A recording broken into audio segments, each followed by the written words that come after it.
joy in life had led me to the grave. I had no hope that you would own a rebel to your will. And if you had not loved me first, I would refuse you still. And hallelujah, all I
had no hope that you would own a rebel to your will. And if you had not loved me first, I would refuse you still. And hallelujah, all I have is Christ. Hallelujah, Jesus is my life.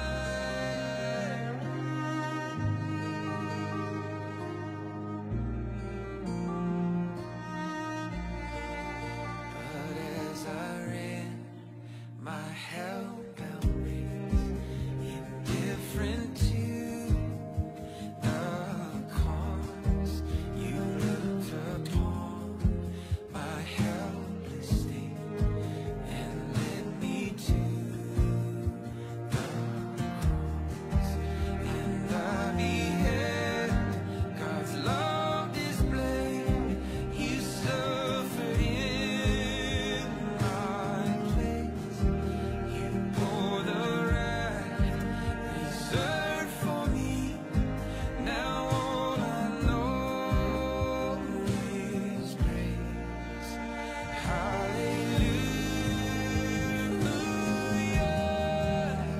all I have is Christ. Hallelujah, Jesus is my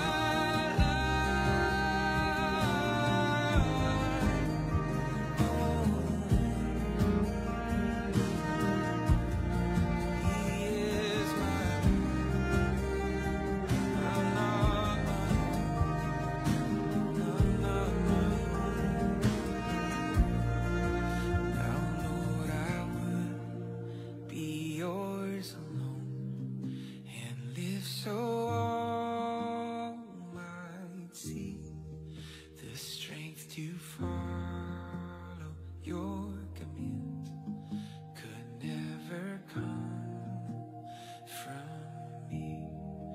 Oh Father, use my ransom life in any way you choose, and let my song forever be my only boast is hallelujah, all I have is Christ. Hallelujah, Jesus is my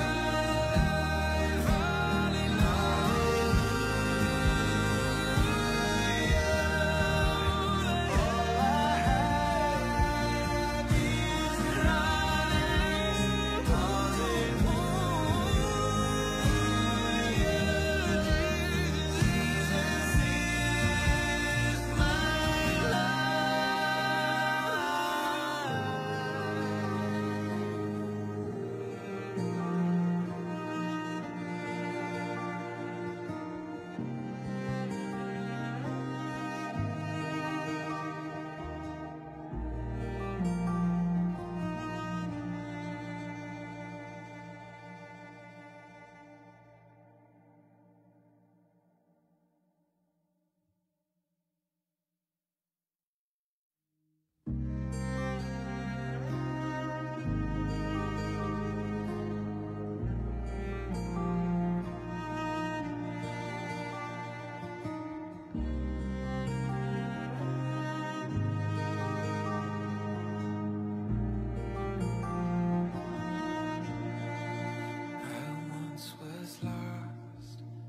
darkest night, yet thought I knew the way.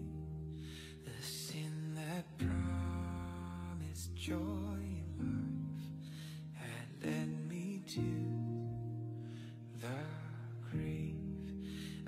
had no hope that you would own a rebel to your will. And if you had not loved me first, I would refuse you still. And hallelujah, all I have is Christ. Hallelujah, Jesus is my life.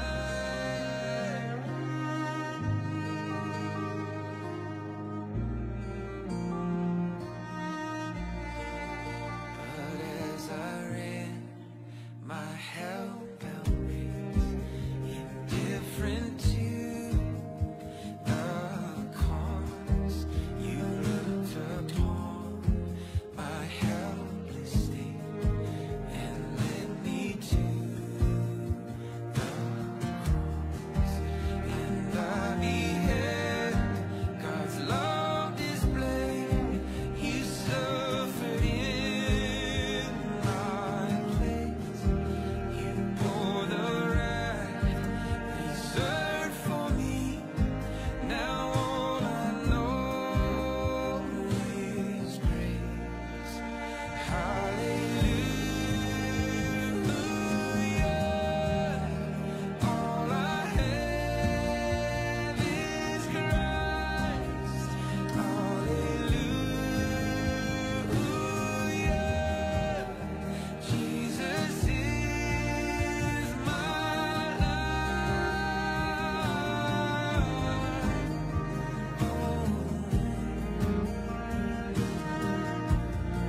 He is my I'm not my I'm not my Now, Lord, I would be yours alone and live so all might see the strength to follow your commands could never come from me.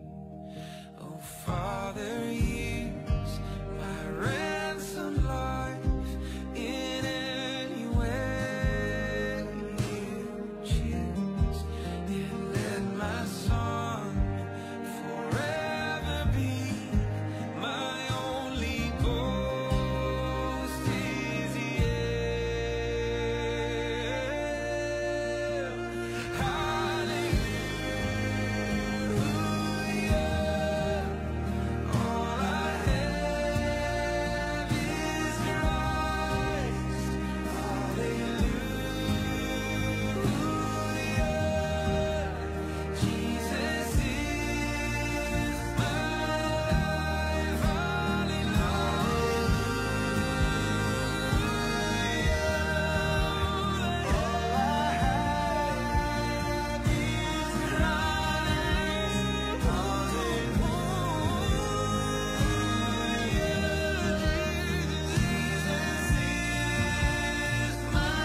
life.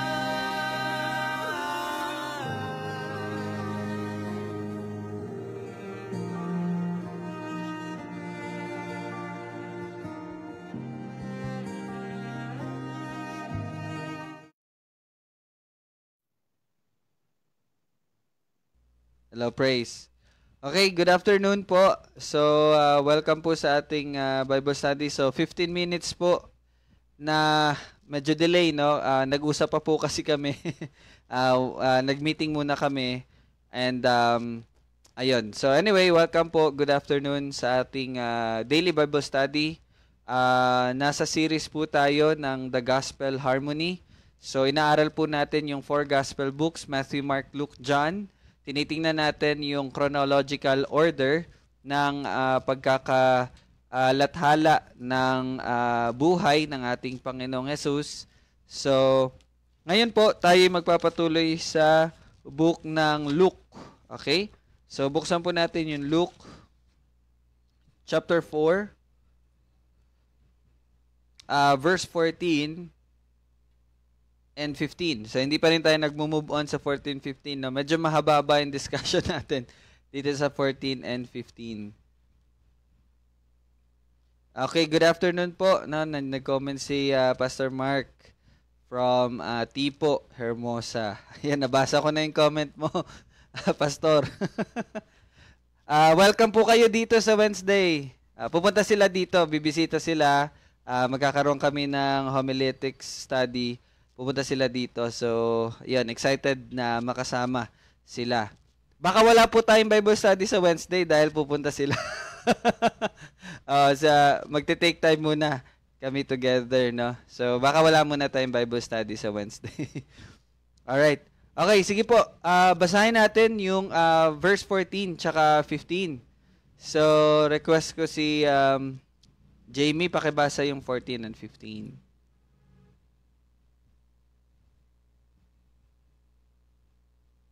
Ano ulit? Luke 4, 14 and 15. Luke 4:14 and 15. Bumalik si Jesus sa Galilea na nasa kapangyarihan ng Espiritu at kumalat ang balita tungkol sa kanya sa palibot ng buong lupain. Nagturo siya sa kanilang mga sinagoga at pinuri ng lahat. Okay. So, salamat sa Panginoon sa kanyang salita. Tayo po'y manalangin. Panginoon, kami po'y patuloy na nagpapasalamat. Ito'y biyaya mo lamang na patuloy na makapag-aral ng iyong salita bilang pamamaraan mo na lumago ang bawat isa sa karunungan, sa katotohanan nagbumula lamang sa iyo sa pamagitan ng iyong salita. At Panginoon, itong karunungan na ito ay tunay ngang magiging karunungan dahil ito'y maipapamuhay, ito'y matutupad sa buhay ng bawat isa. Salamat, Lord, sa pagbigay sa amin ng kakayanan, pagbigay ng bagong puso, na ang kagalakan namin ay iyong salita, na hindi lang nakikinig, bagkus tumutupad ayon dito. Salamat, Panginoon, sa banal na Espiritu na siyang nagbibigay liwanag sa iyong salita. At salamat, Lord, sa Panginoong Hesukristo na siyang tumubos sa bawat isa sa amin. Salamat, Lord, sa biyaya mo. Purihin ka, ikaw lamang at wala nang iba. Ito aming panalangin sa pangalan ni Jesus. Amen. Okay, so ito pong Luke chapter 4 verses 14 to 15. Ito po yung, again, overview po ng Galilean ministry. So lagi niyo pong tandaan ang Israel ay meron pong three major, ano bang tawag dyan? Provinces or province, no? Siguro province. Judea, Samaria, at ang Galilea. So, na-review po natin na ito pong sa Luke 4:14 is actually isang taon. Humigit kumulang isang taon na po ang lumipas. At pare-pareho po si Matthew, Mark, Luke ay hindi po ni-record kung ano yung nangyari sa loob ng isang taon pagkatapos ng temptation ng Panginoong Jesus sa ilang, no? Yung 40 days na nasa ilang po ang Panginoong Jesus. After that, 1 year, humigit kumulang isang taon, ito na po yung sinulat nila.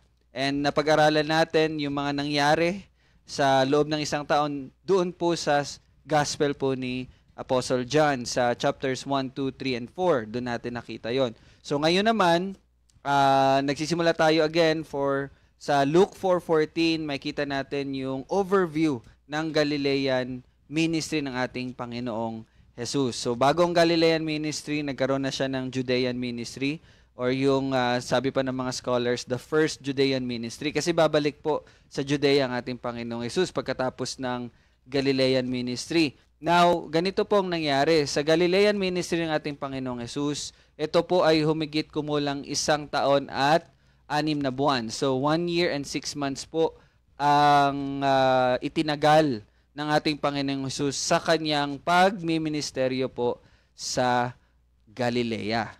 Okay? So, bago tayo magpatuloy, good afternoon, Pastor Alden. Okay, yan, nababasa ko na yung comments nila. Okay, so, thank you po, thank you.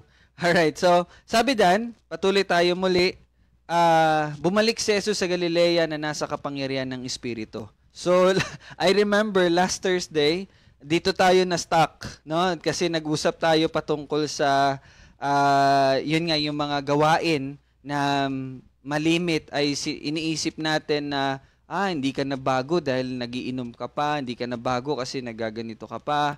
So we learned na wala pong kasalanan ng hindi mapapatawad ng Panginoon. And so sa mga ganong bagay din, yes, sinasabi po natin na hindi tayo nagkakasala sa mga ganong bagay. Pero again, meron po mga specific at certain situations na nagiging kasalanan siya. Specifically, kung matatandaan niyo po yung sulat ng ating apostol na si Pablo sa mga taga-Korinto, na sinabi niya kung ito ay makakapag-stumble ng isang kapatid na mahina sa pananampalataya, so mas mabuti na huwag na lang po natin iyong gawin. Kasi dahil po doon, tayo po ay nagkakasala.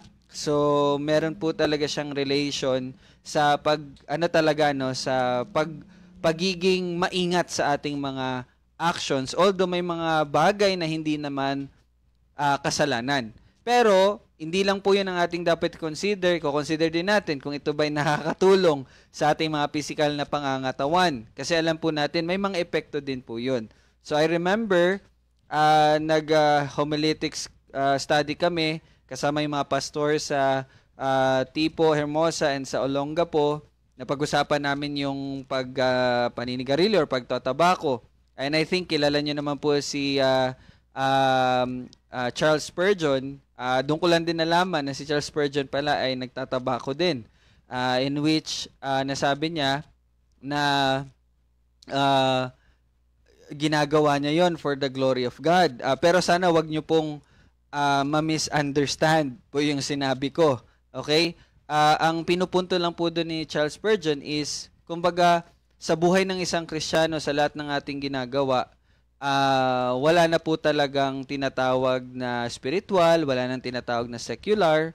Even sa mga ganong gawain ay pwede natin mabigyan ng kaluwalhatian ng Panginoon. So maybe sa ganong sitwasyon ay sa pamagitan ng kanyang habag at awa, no, na ganun ka glorious yung kapatawaran na binigay sa atin ng Panginoon. Pero again, ginagawa niya yon under restriction pa rin. Kumbaga, ano talaga siya?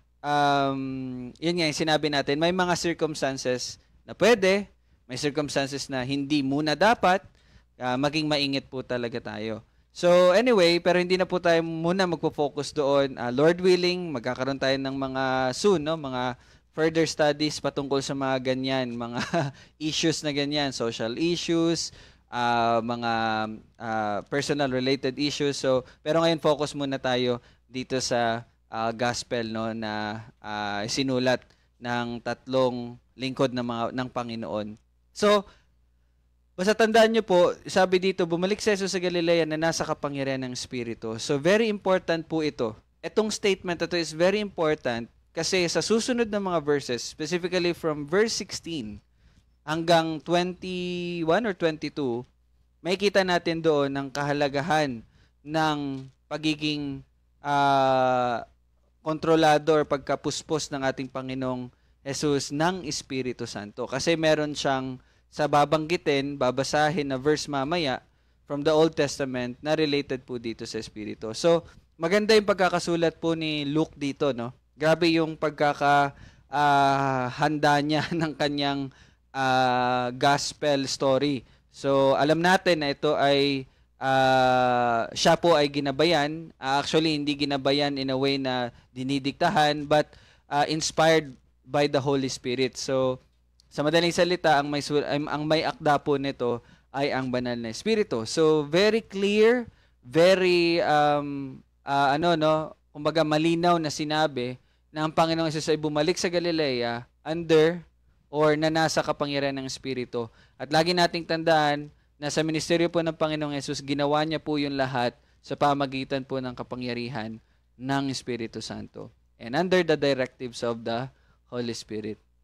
Okay? So, at pagkatapos noon, at kumalat ang balita tungkol sa kanya sa palibot ng lupain. Now, kung atin po talagang babasahin plainly yung Luke chapter 4, pagkatapos po ng temptation, ay ito na yung sinabi. So, kung yun lang ang babasahin natin, magkakaroon talaga tayo ng tanong, bakit kumalat agad yung pangalan or yung balita tungkol sa Panginoong Jesus? Hindi naman nila alam yung nangyari sa 40 days na nasa ilang ang Panginoon. So, bakit ganito? So, nasolve na po natin yon. Kumalat po ang balita sa kanya kasi nga po, okay, nalaman natin, natutunan natin na meron palang 1 taon ang agwat, no, at may mga nangyari. At dahil doon, naging tanyag or yun nga po, no, kumalat na po ang balita patungkol sa Panginoong Hesus. Now, napakahalaga po nung pagkalat ng pangalan ng ating Panginoong Hesus. Kasi po, yun po yung naging dahilan bakit po sa verse 15 sinabi diyan, nagturo siya sa kanila mga sinagoga. Okay? Very important yon sa pagkakataon ng ating Panginoong Hesus na siya'y magturo sa mga sinagoga. Now, later, sasabihin ko po sa inyo bakit. But this time, sabi diyan, kumalat ang balita tungkol sa kanya sa palibot ng buong lupain. Now, ayun nga po, marami na yung nakakilala sa ating Panginoon Jesus, marami na yung nakakaalam sa mga ginawa ng Panginoon Jesus. Kung matatandaan niyo po sa John chapter 4, di ba, nung pagkatapos po ng 2 araw na nagstay at nagturo po ang Panginoon Jesus sa mga Samaritano, di ba, after 2 days, bumalik siya sa Galilea, tama? And then, di ba, sinabi doon na tinanggap siya ng maraming na mga Galileans, no? So, yun po ay related doon. Dahil nga po sa balita at even nabasa natin sa John chapter 4 na yung mga tao din na tumanggap sa Panginoong Hesus na nasa Galilea ay siyang mga tao din na nakakita sa mga ginawa ng Panginoong Hesus nang nasa Judea pa po ang ating Panginoong Hesus. Okay? Now again, sabi ko po kanina, napakahalaga ng pangyayaring ito upang mabigyan ng daan ang Panginoong Hesus na siya ay magturo sa mga sinagoga. Kaya verse 15, sabi diyan, nagturo siya sa kanila mga sinagoga at pinuri ng lahat. Okay? Now, may mga tanong tayo na dapat nating sagutin dito po na part na to, no? Sinagoga. Sino po dito nakakaalam kung ano po ibig sabihin ng sinagoga? Ano ba yung mga sinagoga? Naririnig niyo na po yan, diba? Sinagoga. Alright, may mga idea po ba kayo kung ano ang sinagoga? Okay, simply, Worship place. Worship place, okay? Yes, actually, sinagoga ay mga worship places. Or from the meaning ng original term ng sinagoga, hindi ko lang po na take note yung original meaning niya, original word niya. Ang ibig sabihin po ng sinagoga is place of gathering. Place of gathering. Ibig sabihin, lugar ng pagkakatipon-tipon. Ngayon, sabi diyan, may unang salita po diyan na nagturo. Nagturo ang Panginoong Hesus. Now, kailangan po nating makita in bird's eye view na ang ministeryo po ng Panginoong Hesus is actually kumbaga yung pinakamalaking parte ng ministeryo ng ating Panginoong Hesus is actually po pagtuturo. Okay? It's more on teaching, pagtuturo. Yes, mababasa po natin sa 4 gospel books, nagpagaling ang Panginoong Hesus, pumunta siya dito, gumawa siya ng mga kababalaghan, gumawa siya ng mga tanda, ginawa niya to, maraming mga tao ang sumusunod sa kanya kasi siya ay nakagawa ng mga milagro, mga ganito ganyan, di ba? Mabasa po natin yan. But this time, ngayon mabibigyan na po ng linaw ito sa atin. The majority po talaga ng ministry ng ating Panginoong Hesus ay siya po ay nagtuturo. Okay? Nagtuturo. Now, have you ever wondered, napaisip po ba kayo, bakit marami ang tumatawag sa ating Panginoong Hesus ng sige po, para discussion part. Ano po yung malimit na ginagamit na pagtawag nila sa ating Panginoong Hesus? Kung mapapansin niyo lang po sa inyong mga reading, ano po yung mga usually na ginagamit, ano yung tawag na ginagamit usually kapag may kumakausap sa ating Panginoong Hesus? Sige po, try nyo lang po. Try nyo lang.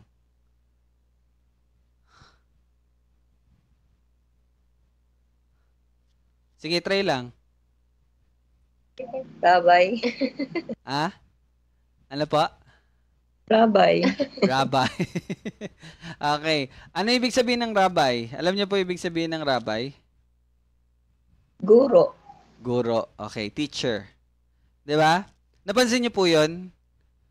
Ang usual po talaga na ginagamit na kapag kinakausap nila ang Panginoong Hesus is rabbi. Bakit? Bakit rabbi? No? 'Di ba dati binabasa lang natin siya rabbi. Pero hindi natin alam alam natin na kahulugan nun, teacher. Pero hindi natin, kumbaga, lubos na naunawaan ano yung implication nun. No? Ito pala, tinatawag po na rabbi ang ating Panginoong Hesus kasi nga po, majority of His ministry is ang pagtuturo. Okay? And it makes sense. Bakit po? Ang Messiah, syempre, ay ang katuparan ng mga pangako sa Old Testament. So, ang natural na paraan upang maunawaan nila kung sino ang Messiah is ituro sa kanila ang katotohanan. Kasi nga po, kung makikita po natin sa nangyari po dito sa Israel, ano na talaga, naging laganap na po talaga yung maling pagkakaunawa ng salita ng Panginoon. Di ba? Makikita po natin yan sa mga Fariseo. Di po ba, mga Fariseo? Kaya po galit na galit sila sa ating Panginoong Hesus kasi nga iba or mali yung kanila pong pagkakaunawa at pagkakatanggap sa salita ng ating Panginoon. Okay? Kasi same lang naman tayo ng binabasa sa binabasa nila. 'Di ba? So, tsaka ito talaga natatandaan ko po nung binabasa ko po yung Matthew. From Matthew 5 to 7, ito po, pagkatapos ng ating Bible study, basahin niyo po sa Matthew 5 hanggang 7. Marami pong time na sasabihin ng Panginoong Hesus, nasasabi na ganito ganyan. Pero sinasabi ko sa inyo, ganito ganyan. Okay? Mapapansin niyo po yan sa Matthew 5 to 7. Sinabi, or parang kung ulitin ko yung words, no?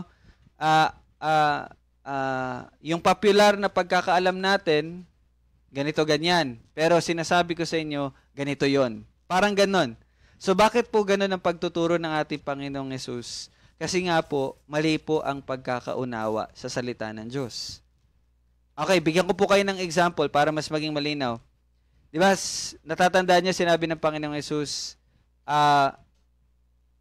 sinasabi, mata sa mata, ngipin sa ngipin. Di ba, may ganun po? Di ba, sa Matthew?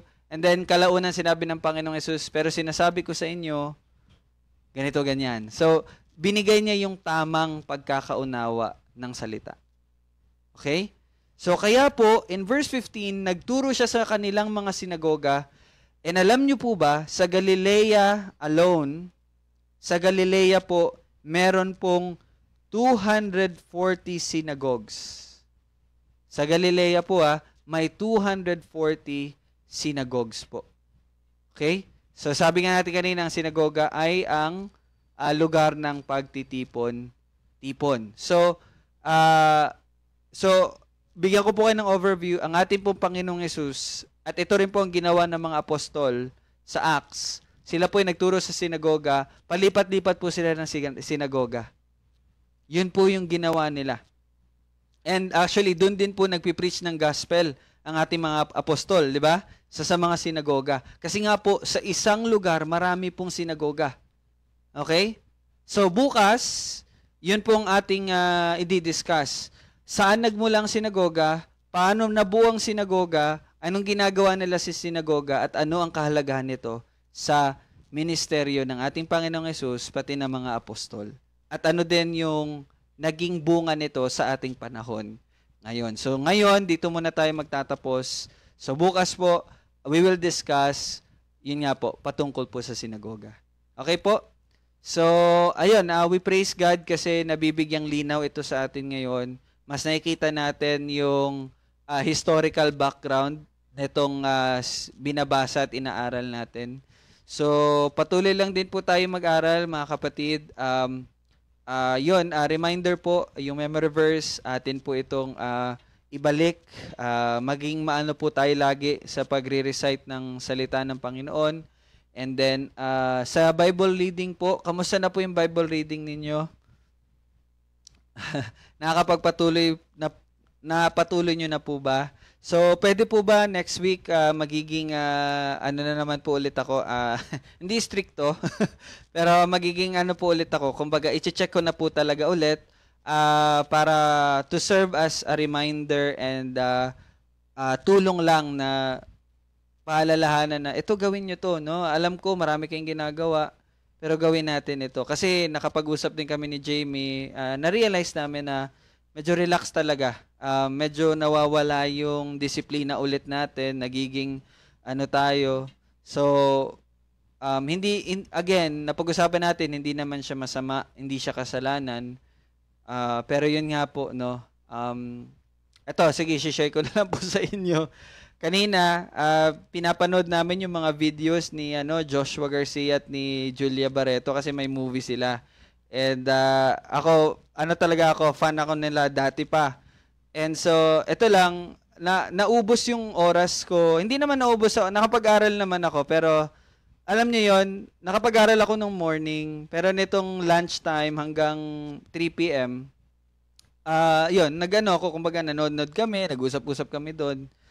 Pero habang naliligo ko, I realize na, yes, it's not a sin, pero kung siguro inaral ko na lang, or tapos nag-spend na lang sa prayer, ano siya, may mas halaga siya. Actually, may halaga siya.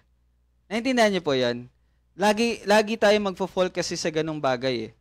Lalo na tayo kasi, mga tao, biruin niya, ito po, sige po, tatanungin ko po kayo.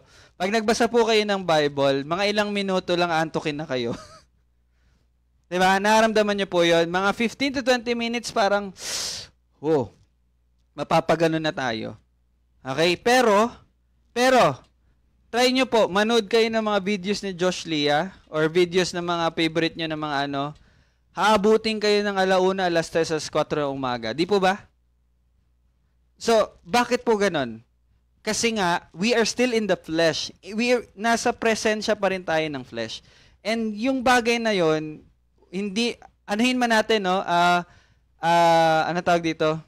Kung dediretsuhin talaga nating sabihin, it's still part of the world. Tindahan niyo po yan?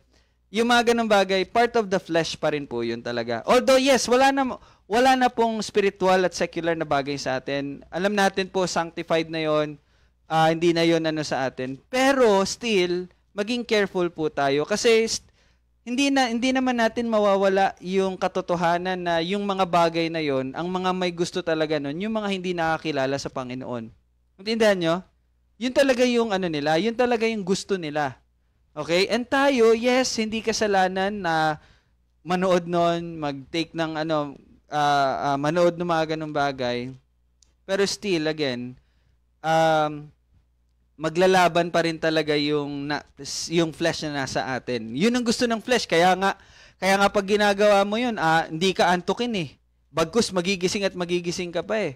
Pero pag mag-aaral ng salita, nandun na yung challenge, naantok na ako, di ba? Nandun na yung magre-react na yung flesh natin. Tindahan nyo? Kaya nga po, naalala ko talaga yung sinabi ni Pedro ni Pablo. Sabi niya, the day will come, di ba, ano yung pagkasabi ni Pablo? Kaya gawin natin ang lahat ng ating makakaya na i-glorify ang God. Bakit? Kasi tayong lahat ay haharap sa judgment seat ni Christ. Di ba? Lahat tayo, haharap tayo sa judgment seat ni Christ. And alam natin na hindi na paghuhukom ang ating pong haharapin ng mga mananampalataya. But ang mangyayari na po sa atin is i-refine po yung mga ginawa natin. Di ba? Parang gold, i-refine kung ano dyan yung tunay na gold. Di ba? Ibig sabihin, hindi i-refine. Parang iti-test pa rin po talaga kung yung mga ginawa natin dito ay may kabuluhan ba o wala. And to tell you honestly, watching those videos ay wala pong kabuluhan. It's not a sin, pero wala siyang kabuluhan. It will be burned. Masusunog po yun. Naintindihan nyo? Masusunog yun. Kasi hindi naman siya related sa kingdom ni God eh. Di ba? So, babalik at babalik pa rin talaga tayo sa disiplina. Babalik at babalik. Okay? So, ako din po, actually, to be honest with you, hindi siya naging tulong talaga sa akin. Hindi po talaga siya naging tulong sa akin. No? Babalik at babalik ako sa pag-iisip na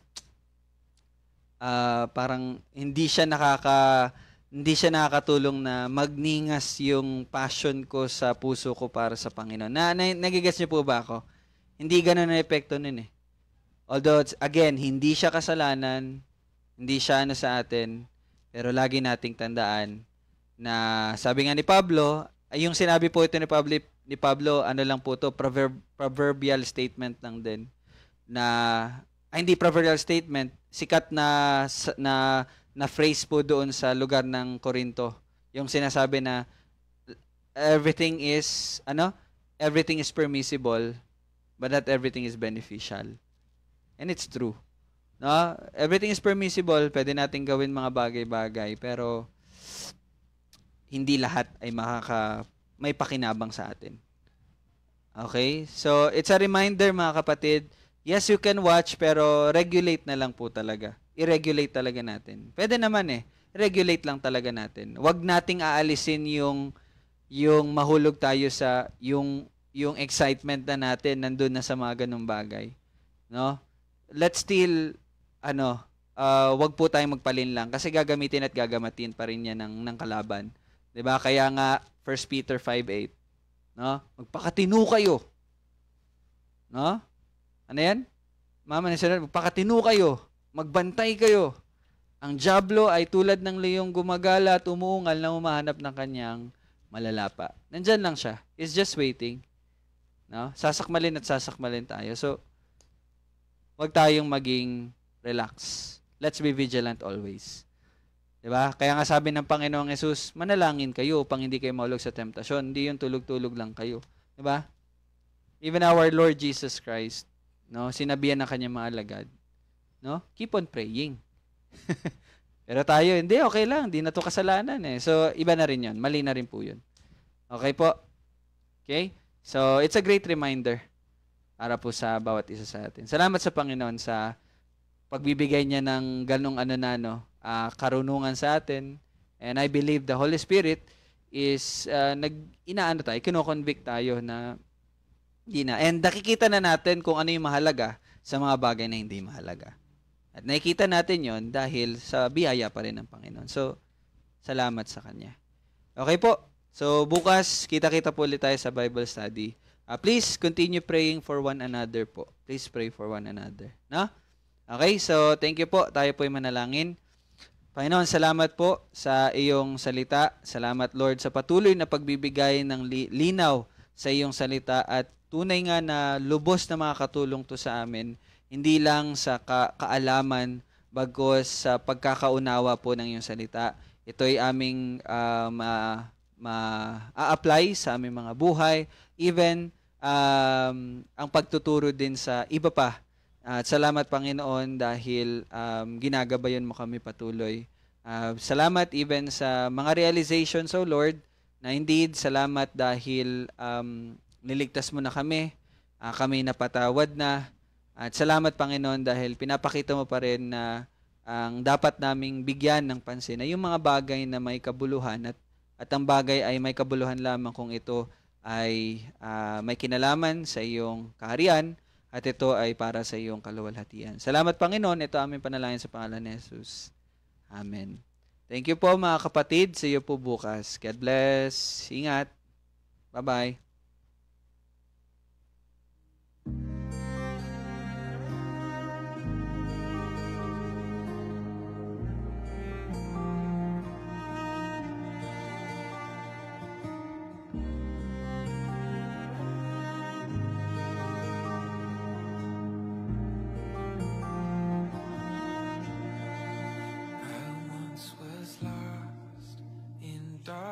this night, yet thought I knew the way.